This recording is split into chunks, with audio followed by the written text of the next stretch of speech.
అది విశాఖ సమీపంలోని పెద్ద రుషికొండ బీచ్ ప్రాంతం.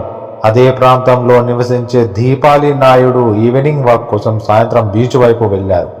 అయితే అనూహ్యంగా ఆమెకు ఓ విశిష్టమైన విగ్రహం కనిపించింది. దగ్గరికి వెళ్ళి పరీక్షగా చూడగా అది ఎంతో శిల్ప సౌందర్యంతో కూడిన విష్ణుమూర్తి గ్రానైట్ విగ్రహంగా గుర్తించారు. అయితే ఆ విగ్రహం అక్కడికక్కడ డ్యామేజ్ అయి ఉంది. దాని ప్రత్యేకతను గుర్తించిన ఆమె వెంటనే అధికారులకు సమాచారం అందించడంతో ఆంధ్రప్రదేశ్ రాష్ట్ర పురావస్తు మ్యూజియంల శాఖ నుంచి సిబ్బంది వచ్చి ఆ విగ్రహాన్ని స్వాధీనం చేసుకున్నారు. అది శతాబ్దాల నాటి విగ్రహం అని, 3.1 అంగుళాల ఎత్తు ఉందని, సముద్రం లోపల నుంచి కొట్టుకు వచ్చి ఉండొచ్చని అనుమానిస్తున్నారు.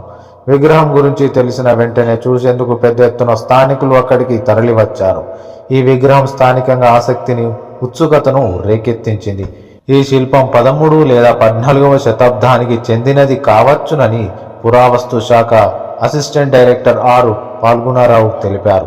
కానీ ఉత్తర ఆంధ్రప్రదేశ్లో ఆ విగ్రహం తయారు అయి ఉండకపోవచ్చని అభిప్రాయపడ్డారు. ఆ కాలంలో ఈ ప్రాంతం నుండి చాలా శిల్పాలు, విగ్రహాలు కొండలైట్ రాళ్లతో తయారు చేశారని, అయితే ఇప్పుడు దొరికిన విగ్రహం గ్రానైట్తో తయారు చేయబడింది అని ఆయన చెప్పినట్లు ది హిందూ కథనాన్ని ప్రచురించింది.